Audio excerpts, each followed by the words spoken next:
Bien, nuevamente en Primera Plana Televisión con el abogado Edgar Miranda, ex alcalde 3 veces del municipio San Rafael de Onoto, hoy invitado como coordinador de Generación Independiente. Gente, es coordinador, Edgar. Sí. Está bien, no sí, hay presidente, están constituyendo regional, coordinador regional. Bueno, antes de seguir hablando, Edgar, de la organización del partido, tenemos que tocar tu visión sobre el gobierno regional y algunos municipios a los que tú tengas acceso. Yo te comentaba antes del programa que Iván Colmenares, él fue masista, después se desligó del MAS y surgió con la matica de maíz, un partido pequeño, una matica pues, de maíz. Sin embargo, la figura de Iván fue aglutinando y aglutinando hasta que logró unir la oposición, fue candidato y ganó. No tienes tú esa misma intención, aunque he dicho que no aspira, un partido pequeño como gente y aglutinar con tu figura, porque yo lo comenté, de que tú fuiste alcalde 3 veces, concejal 2 veces, concejal la primera vez a los 18 años, y nunca se te acusó de irregularidades, sin rabo de paja ni nada. Y tiene esa característica, repito, para pensar en aglutinar gente a través de gente. Fíjate, Groma, tanto en la administración pública como en la privada donde he incursionado, la verdad que ha sido referencia del trabajo que hemos realizado. Yo quiero tomarme un minutico en hacer un inmenso esfuerzo de explicar, fíjate, de las aspiraciones. Cuando un ciudadano entra a un seminario a estudiar para sacerdote, su visión es llegar a ser papa. Cuando alguien incursiona en lo militar, su visión es ser general de división y ministro de la defensa. Y lo lógico que en la política es natural.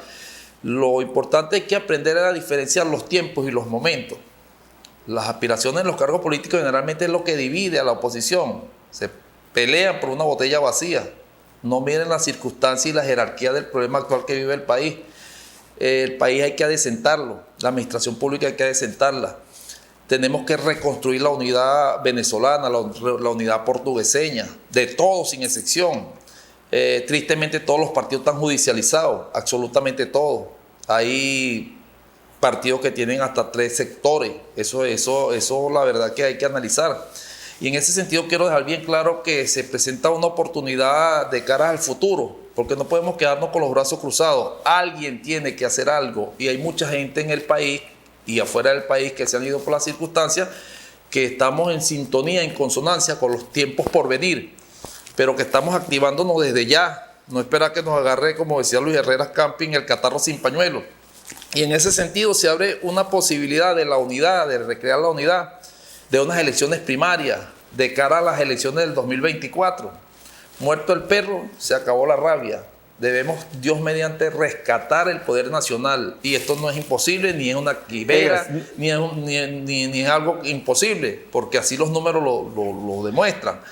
El gobierno no tiene ni siquiera el 8% de intención de voto. Claro, pero la oposición tampoco. Eso es la respuesta ideal. Pero precisamente hay algo que yo siempre digo y creo que te hice referencia a eso. Una señora aquí fue al canal hace algunos meses, me increpó por ahí, estuvimos conversando y me dice, mire, licenciado, ¿cómo hacemos para salir de este mal gobierno? Yo de lo primero que hay que hacer es salir de esta mala oposición. Te hago esa misma pregunta a ti. La oposición no está en condiciones de ser una oposición para sacar al chavismo. Mira, estoy conteste con eso. Si bien es cierto que hemos hecho cosas, porque el problema es que cuando se habla de oposición todo el mundo se zafa y se lava las manos y no ve el... O sea, hablan de unidad. En general, sí, vale, hemos tenido muchos aciertos y hemos cometido muchos errores. Por cierto, seguimos reeditando parte de los errores.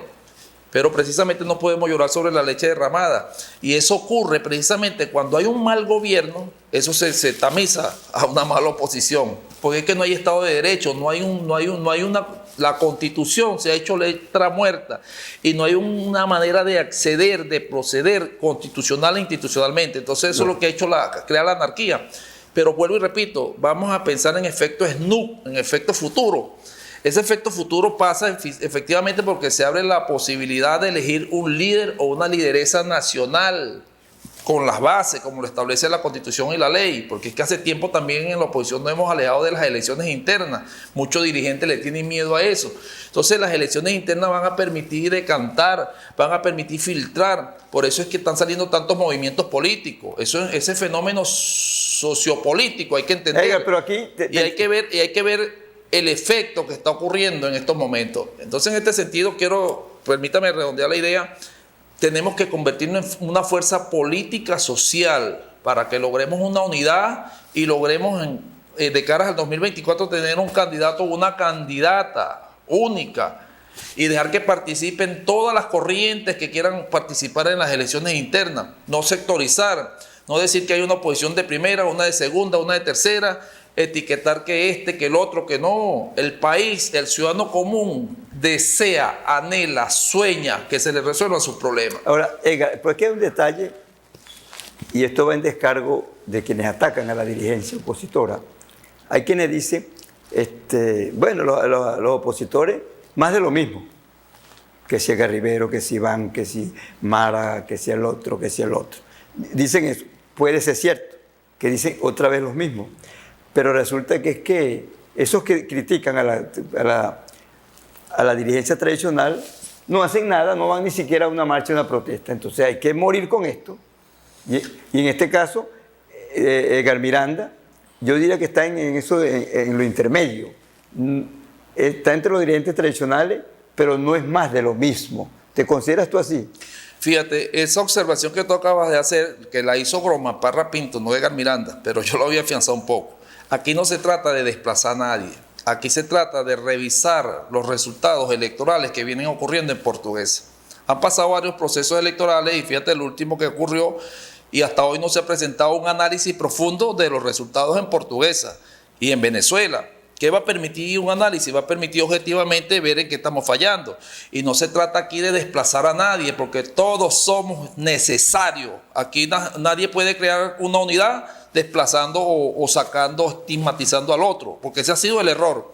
Aquí hay que, los que han conducido, que estén en la unidad, pero que le abran paso a los liderazgos naturales que vienen emergiendo de la sociedad civil y que le tienen temor. Ahora, esa es la realidad. Entonces, fíjense, en ese sentido, con la capacidad de quienes han dirigido la oposición en el Estado, que debemos reconocer ese esfuerzo, porque no ha sido fácil para ellos, pero con una apertura no es fácil enfrentar a este gobierno. Con una apertura sincera, una apertura objetiva, colocar el interés nacional por encima de cualquier interés personal, las cosas van a cambiar. Fíjate, ya pasó en Cogede con Alberto Galíndez, ya acaba de ocurrir en Barinas, cuna de la mal llamada revolución, que es una involución, estamos peor que hace 23 años.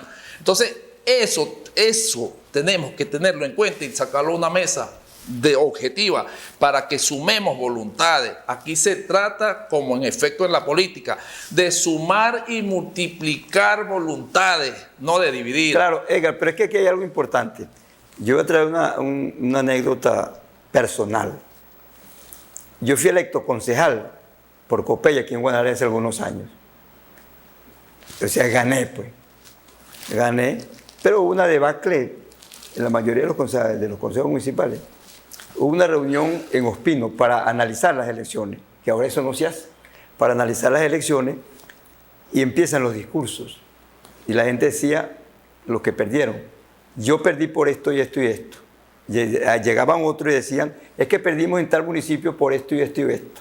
Que fulano de tal perdió por esto y esto y esto. Se paraba uno, otro decía, yo perdí por esto y esto. Se paró, y voy a señalar, aunque ya está desaparecido, Honorio Suárez, del popular Negroquín, se paró y dijo, aquí han analizado todos los dirigentes por qué perdieron. Y no le han dado la palabra a Groma Parra para que él diga por qué ganó. Y tú, puro por qué perdieron. Traigo a colación esta anécdota. Tú has sido ganador, Edgar, 3 veces alcalde, 2 veces concejal allá en San Rafael de Onoto, un 6º triunfo que fue el referéndum. Es decir, tú eres ganador. Pero la demás dirigencia ha sido perdedora. Ganadora y perdedora, pero mayormente perdedora, sobre todo en los últimos 25 años, 23 años. Dame tu opinión sobre eso. Bueno, sencillamente porque he puesto en práctica lo que estoy diciendo. He abierto el compás de escuchar a quienes piensan diferente a mí. He abierto el compás de pensar a gente que sabe más que uno y humildemente he aceptado donde me he equivocado y he sumado la gran mayoría. Así de sencillo. Así de sencillo. Y no solamente he tenido la oportunidad de ganar elecciones de concejal, de alcalde, sino de centros de estudiantes, del liceo, de la universidad, de la Federación de Centros Universitarios. Y digo esto porque anteriormente ganarle a Acción Democrática era súper difícil. Y luego ganarle a la izquierda en la universidad ha sido súper difícil. Fuerte. Y entonces hemos tenido la capacidad de sumar, pues, y es lo que andamos haciendo en Portuguesa. Nosotros no andamos, y de verdad hablar mal de nadie, mal poner a alguien, eso es una falta de respeto, y menos un programa de esto. Nosotros estamos ofreciéndole a la gente una unidad real, nosotros estamos llamando al concurso de todos los seres humanos, porque lo que estamos viviendo es una catástrofe, la situación país es grave. La gente está pasando hambre, trabajo, miseria y necesidad para que nosotros andemos perdiendo el tiempo y haciéndolo perder tiempo a ellos. Y sobre todo no el tiempo, las esperanzas. Entonces por eso es que hoy día la gente está un poco apática. Y por eso y siempre gana la atención. Y por eso hay que construir, exactamente, por eso hay que construir, y ese es tema de análisis. Y los partidos, vuelvo y repito, es la mesa ideal para esta discusión, una discusión objetiva, sincera. Además hay mecanismos como dilucidar para lograr la inclusión de todos, pues, y lograr el objetivo que todos anhelamos. El objetivo que la gran mayoría hoy anhela es que salgamos de este gobierno. Y el gobierno ha hecho lo que malamente tiene que hacer, que es cerrar todos los mecanismos de participación para ellos saben que unas elecciones normales ellos no ganan ni siquiera un condominio, ni siquiera un consejo comunal. Edgar, nos quedan 2 segmentos. En el tercer segmento quiero tocar unos punticos también de la política portugueseña y el resto utilizarlo para que analices el gobierno regional y los gobiernos municipales hasta donde tú conozcas, porque son 14 municipios y tú estás en San Rafael de Onoto, pero tienes visión de todo. Es el abogado Edgar Miranda, coordinador del partido Gente, Generación Independiente, exalcalde durante 3 periodos en San Rafael de Onoto y concejal también. Ya vamos a seguir conversando con Edgar Miranda.